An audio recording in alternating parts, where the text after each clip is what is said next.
बिस्मिल्लाहिर्रहमानिर्रहीम। मुझे बहुत अफसोस है इस बात का कि बलूचिस्तान के जो पाकिस्तान का मुस्तकबिल है, ये बच्चे जो हैं, स्टूडेंट्स जो हैं, बलूचिस्तान के मर्ज डिस्ट्रिक्ट एक्स फाटा जो है उसके बच्चे, डीजी खान के बच्चे और राजनपुर के बच्चे 12 दिन से सड़कों पे रुल रहे हैं और किसी को इतनी तौफीक नहीं हुई कि इन बच्चों को आके पूछे कि इनका मसला क्या है। और सुना है कि हज़ारों जो 35,000 या 36,000 जो सीट्स हैं उसके अंदर 600 सीट्स हैं इनकी, वो भी इनसे वापस ले ली हैं, कोटा भी ख़त्म कर दिया है। तो ये बहुत बुरी बात है और मैं ये समझती हूँ कि इन्होंने कहा कि पंजाब बड़ा भाई है, मैं ये समझती हूँ कि बलूचिस्तान बड़ा भाई है और पंजाब को बड़ा बन के दिखाना चाहिए। इन बच्चों की जो कितना इस पे कोई ख़र्चा आ जाता है, कोई बहुत बड़ा ख़र्चा तो नहीं है। इन बच्चों की कोटा को भी बहाल किया जाना चाहिए, इनकी सीट्स को भी बहाल किया जाना चाहिए, इनकी स्कॉलरशिप्स को भी बहाल किया जाना चाहिए। और मुझे इस बात का भी बहुत अफसोस भी है, तकलीफ़ भी है कि ये 12 दिन से सड़कों पे रुल रहे हैं। इनको एक तो मीडिया कवरेज नहीं मिली, दूसरा गवर्नमेंट से भी किसी को इतनी तौफीक नहीं हुई कि कोई आके इनको सुनता कि इनका मसला क्या है, इनको प्रॉब्लम क्या है, ये बच्चे क्यों अपने घर से दरबदर हुए हैं और सड़कों के ऊपर रुल रहे हैं एक तालीम की खातिर। आप कहते हैं कि पाकिस्तान में तालीम आम होनी चाहिए और वो बच्चे अपनी तालीम का हक मांग रहे हैं और आप उनके साथ इस तरह कर रहे हैं। शहबाज शरीफ साहब ने इनके स्कॉलरशिप्स उनको दिए थे, तो ऐसी क्या आफत आ गई कि आपको वही 600 स्कॉलरशिप्स बंद करने पड़ गए, वो सीट्स आपको ख़त्म करनी पड़ गई। ये तो बहुत मैं समझती हूँ कि ये क्रिमिनल है और उससे ज़्यादा क्रिमिनल ये है कि ये बच्चे सड़कों पे रुल रहे हैं। ये देखो ज़मीन पे बैठे हुए हैं, इनकी कोई बात सुनने वाला नहीं है, किसी ने आके इनके मुतालबात पे कान नहीं धरा। ये तो बहुत अफसोस की और शर्म की बात है। भाई मुझे समझ आती है कि आप नाअहल हैं, आप नालायक हैं, आपको सवाए मुल्क में इंतकाम की और कोई काम नहीं है, लेकिन खुदा का वास्ता जाली सही, लेकिन कम से कम वज़ीर आज़म की कुर्सी पे तो बैठे हो। इन बच्चों को तो देखो कि ये बच्चे क्या कर रहे हैं। ये बच्चों का ताल्लुक मुस्लिम लीग नून से नहीं है, ये बच्चे पाकिस्तान के बच्चे हैं, ये पाकिस्तान का फ्यूचर है जो सड़कों पे रुल रहा है। ये स्टूडेंट्स नहीं है जो सड़कों पे रुल रहे हैं, ये पाकिस्तान का फ्यूचर है जो सड़कों पे रुल रहा है। शर्म आनी चाहिए आपको। मैडम ये बताएं कि जिस शख्स ने इन्हें स्कॉलरशिप दी थी वो आज कोट लखपत जेल में है, और साथ ही साथ दूसरा सवाल ये है कि जो कराची में वाक़या हुआ, आपका दरवाज़ा तोड़कर जिस तरीके से वहाँ पर कैप्टन सफदर को गिरफ्तार किया गया, चीफ ऑफ आर्मी स्टाफ ने जो है उस पर नोटिस लिया, आप समझती हैं कि इंसाफ मिलेगा आपको? जिस शख्स की आपने बात की कि जिन्होंने स्कॉलरशिप दिया था और वो जेल में है, मैं दिल से ये बात मानती हूँ कि जिस तरह उन्होंने पंजाब की खिदमत की, अब ये दूसरे सूबों से को गले लगाया, उनको जगह दी, और ये कोई एहसान नहीं है, ये इनका हक है। ये भी मैं आपको बताऊं कि ये इनका हक है, चाहे वो जिस भी सूबे से ताल्लुक़ रखते हैं, जिस भी इलाके से ताल्लुक़ रखते हैं, ये इनका हक है जो इनको मिला है। तो शहबाज शरीफ साहब के बगैर मैं दिल से फील करती हूँ पंजाब आज बिल्कुल लावारिस है। जिस तरह नवाज शरीफ के बगैर आज पाकिस्तान लावारिस है, इसी तरह शहबाज शरीफ के बगैर आज पंजाब लावारिस है। और शहबाज शरीफ को जो आपने जेल में रखा हुआ है, तो पंजाब के अवाम सब देख रहे हैं, उनको पता है खिदमत किसने की है दिल से और कौन वो कर रहा है। शहबाज शरीफ साहब को जेल में इसलिए नहीं रखा हुआ कि उनकी कोई खुदा हुई करप्शन है, उनकी जो जिस दयानतदारी से उन्होंने पंजाब के अवाम की खिदमत की है उसकी विटनेस मैं हूँ। और उनको सिर्फ इस बात की सज़ा मिल रही है कि उन्होंने उनको जो भाई से भाई को लड़ाने की साजिश की थी, उसमें उन्होंने अपने भाई का साथ दिया।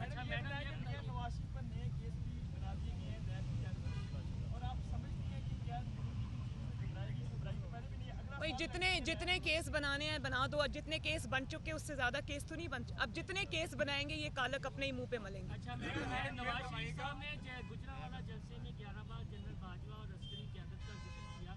उसके बाद जो मुखालिफिन है वो ये कहते हैं कि जब तुसी का मामला आया तो मुस्लिम लीग नून जो है वो लेट गई। उन्हें ये था कि जनरल बाजवा अदलिया पर असरअंदाज होंगे, इसलिए तुसी के मामले पर। और उन दिनों कुछ खबरें ये भी थी कि जो लीगी क़यादत पाकिस्तान में मौजूद है, जिनमें ख्वाजा आसफ थे, आपकी कुछ तल कलामी भी हुई थी। आप एक्सटेंशन के हक में नहीं थे, लेकिन नवाज शरीफ पर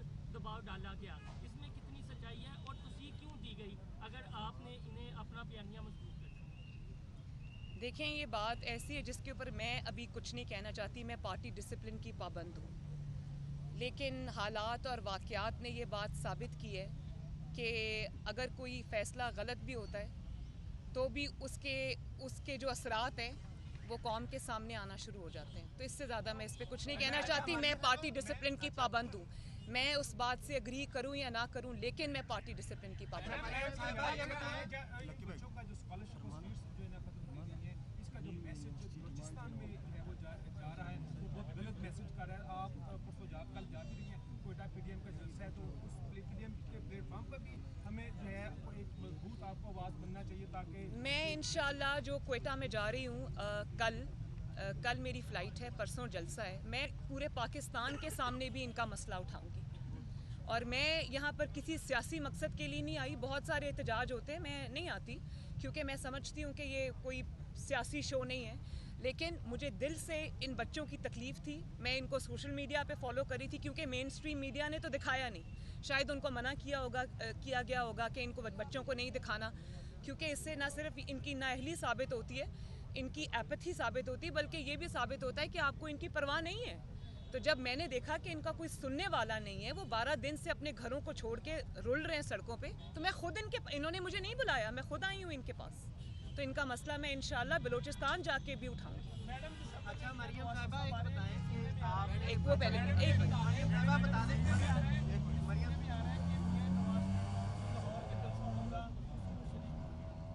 उसमें अल्लाह करे इंशाल्लाह ऐसा ही हो, अल्लाह ताला करे ऐसा ही हो। बता दें कि आपने एक ये लेकिन मियाँ साहब यहाँ ना होकर भी सबसे ज़्यादा यहाँ मौजूद हैं, और आपको मुखालिफिन के घबराने से पता चल गया है कि मियाँ साहब पाकिस्तान में ना होकर भी पाकिस्तान में हर जगह पे मौजूद हैं, बल्कि मुखालिफों के सरों पे सवार हैं। अच्छा मरियम साहिबा, ये बता दें कि आप अच्छी रवायत है कि आप पोजीशन में होके आए, आप एहतजाज में, उम्मीद है कि आप इक़्तिदार में आके भी ये रवायत बरकरार रखेंगे, क्योंकि अमूमन ऐसा ही होता है कि इक़्तिदार में आके भूल जाते हैं, कंटेनर पे भी बैठते हैं, फिर भूल जाते हैं कि लोगों के मसाइल। ये बात ना भूलें कि इनको स्कॉलरशिप्स अल्लाह के फजलो करम से शहबाज शरीफ और नवाज शरीफ ने दिया। ये मैडम ये बता दें कि वज़ीर आज़म साहब ने ये कहा था कि वज़ीर आज़म हाउस को भी यूनिवर्सिटी बनाएंगे, लेकिन अब फाटा में भी यूनिवर्सिटी बनाई जाएगी, वो कुछ नहीं बना। क्या वज़ीर आज़म साहब बच्चों को निकाल रहे हैं यूनिवर्सिटियों से, इस पर क्या कहेंगे? देखिए, ये बच्चों का मसला तो बहुत बाद में आता है। आप ये मुझे बताएं कि रोटी 30 रुपए की होने जा रही है, आटा गायब है मार्केट से, और लोग दवाइयों से 500-600 गुना दवाइयों की प्राइस में इजाफा हो गया। आपको वज़ीर आज़म कहाँ नज़र आया? आपको वज़ीर आज़म कहाँ नज़र आया? और जब एक मिनट प्लीज़, मैं बात कर रही हूँ। और जब आपको नवाज शरीफ साहब ने ये कहा गुजरांवाला के जलसे में भी और उससे पहले भी कि इमरान खान हमारा हदफ नहीं है, इमरान खान रास्ते में से हट जाए, बड़ों की लड़ाई में बच्चों का काम नहीं है, तो वही करके दिखाया उन्होंने। अब ये मुझे बताओ, कराची में जो हमला हुआ मेरे ऊपर और कराची में जो स्टेट अबव स्टेट सामने आई, उसमें कहाँ है इमरान खान? उन्होंने ये बता दिया है कि मैं ना किसी गिनती में हूँ, ना मैं किसी चीज़ में रेलेवेंट हूँ। ये 2-3-4 बड़े बड़े लोगों की लड़ाई है, उसमें इमरान खान कहीं भी नहीं है भाई। ना वो इन बच्चों के साथ है, ना वो गरीब के जो चूल्हे बुझ गए हैं वहाँ है। और दवाइयाँ आप देखो, हर घर में डायबिटीज़ का मरीज़ है, हर घर में शुगर का मरीज़ है, इंसुलिन कितनी महंगी हो गई है, दवाइयाँ कितनी महंगी हो गई, लोगों का मरना भी मुश्किल हो गया। अब रोटी 30 रुपए की होने जा रही है, आटा चीनी इतनी महंगी हो गई। इस गवर्नमेंट का कोई, चलो जाली सही, नालायक सही, लेकिन कोई दिल में दर्द होता है, कोई एहसास होता है आवाम का। आप जवाब दो इन लोगों को। इतनी क्रिमिनल एपैथी अच्छी बात नहीं है। मुझे तो समझ नहीं आती कि ये इन्होंने अल्लाह ताला को जवाब नहीं देना। और 2 साल में इनका जो हाल हो गया है, वो इसलिए इनकी नालायकी और नाअहली की वजह से नहीं हुआ, इन जो अपोजिशन की वजह से नहीं हुआ, या अवाम की बददुआओं की वजह से हुआ है, इन जैसे स्टूडेंट्स की बददुआओं की वजह से हुआ है। पीडीएम की जितनी भी क़यादत है वो अपनी तकारीर में, अपने खिताबात में जनरल आसिम सलीम बाजवा का जिक्र करती है, सीधे मांगते हैं। अभी तक पीडीएम अदालत में क्यों नहीं गई? क्या आप अदालत में जाने से घबरा रहे हैं, या आप 3 माह के अंदर किसी रिलीफ के मुझे तनकीद की आड़ में आपको रिलीफ मिल जाए? देखें, जल्द या बदेर जनरल आसिम सलीम बाजवा को अदालत के सामने, कानून के सामने पेश होना ही पड़ेगा। ये नहीं हो सकता, कोई मुकद्दस गाय नहीं है यहाँ पर।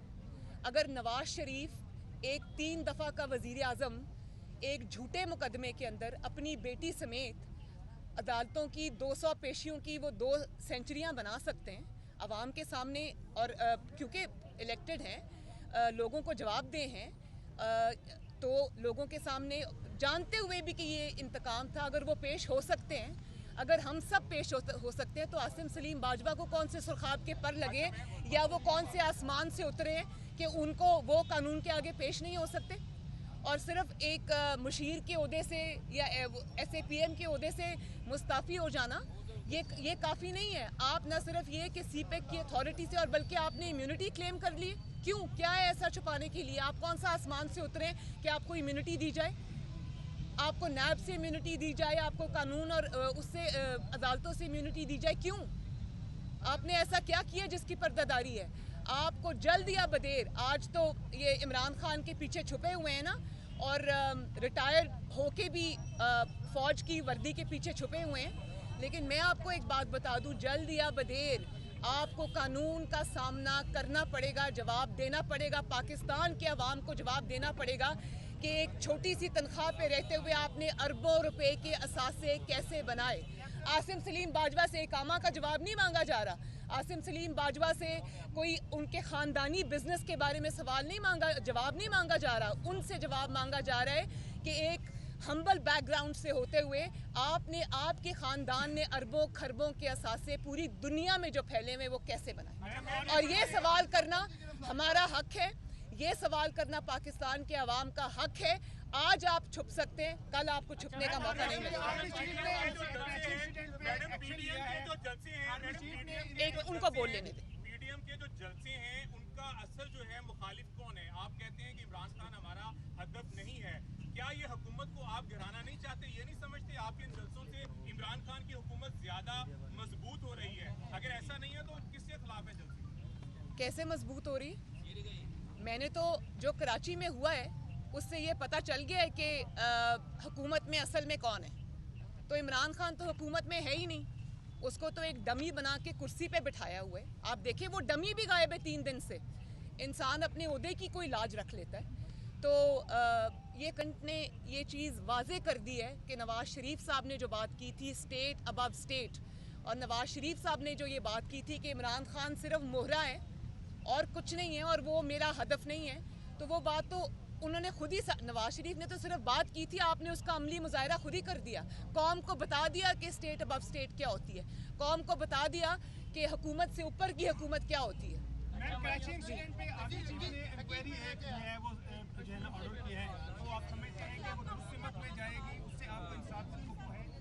देखें, मेरे ज़ाती ख्याल में वो रोज़े रोशन की तरह हर चीज़ अयां है, उसके अंदर वैसे इंक्वायरी की ज़रूरत नहीं है। एक चीज़ वीडियो पे है, एक चीज़ CCTV फुटेज पे है, एक चीज़ का हुकूमत सिंध को भी पता है, सबको पता है। इसमें इंक्वायरी को अगर आप ये समझते हैं कि महीने बाद का वक्त देके आप इस बात को दबा लेंगे या आप इस बात के ऊपर कोई ग्लॉस ओवर कर देंगे तो ये नहीं होगा। मेरे ज़ाती ख्याल के मुताबिक उसमें इंक्वायरी की ज़रूरत नहीं है। हर चीज़ आवाम के सामने है, रिपोर्ट हुई है, और ये भी है कि जो इंक्वायरी हो वो सबके सामने हो। आवाम को पता चलना चाहिए कि उस दिन क्या हुआ, बहुत बड़ा वाक़या है, आवाम को पता चलना चाहिए उनके साथ क्या हुआ, और 30 दिन के बाद अब जो रिपोर्ट आएगी उसको पब्लिक किया जाना चाहिए, उसमें कोई चीज़ छुपानी नहीं चाहिए। अगर छुपाएंगे तो ये हम होने नहीं देंगे। आज ये सेनेट के इलेक्शन होने जा रहे हैं, आपको लगता है कि मार्च से पहले ये हुकूमत चली जाएगी? भाई मुझे तो ऑनेस्टली जिस तरह हुकूमत घबरा गई है, जिस तरह हुकूमत बनी गाला में छुप के बैठी है, जिस तरह इनकी हवाइयाँ उड़ी हुई हैं, मैं तो ये समझ रही हूँ कि ये शायद जनवरी से बहुत पहले चलती बने। और दूसरी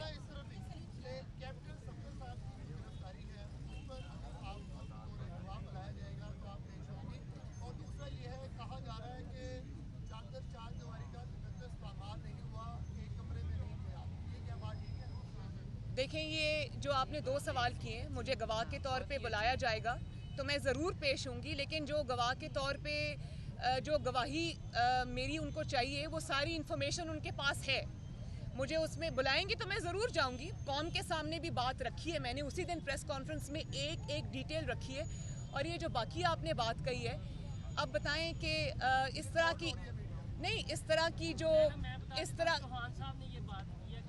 मैं मुझे नहीं पता वो उन्होंने क्या बात की क्या नहीं की, लेकिन इस तरह की घटिया बातें करनी मैं नहीं समझती कि उनका जवाब भी देना जो है वो मुझे देना चाहिए। हाँ, लेकिन एक बात है, आपने चार दीवारी के ऊपर हमला किया, आपने एक औरत के कमरे के अंदर एक खातून के कमरे पर धावा बोला, उसके दरवाजे का लॉक तोड़ के। आपके पास कैप्टन सफदर की गिरफ्तारी का वारंट था, मेरी गिरफ्तारी का वारंट नहीं था। आपके पास कोई इजाज़त नहीं थी कि आप एक खातून के कमरे में जो उस वक्त बेड में हो और उसके कमरे में आप धावा बोलकर दाखिल हो जाएं। आपके पास ये वारंट नहीं था, ये गैर कानूनी था, इसका जवाब आपको देना पड़ेगा।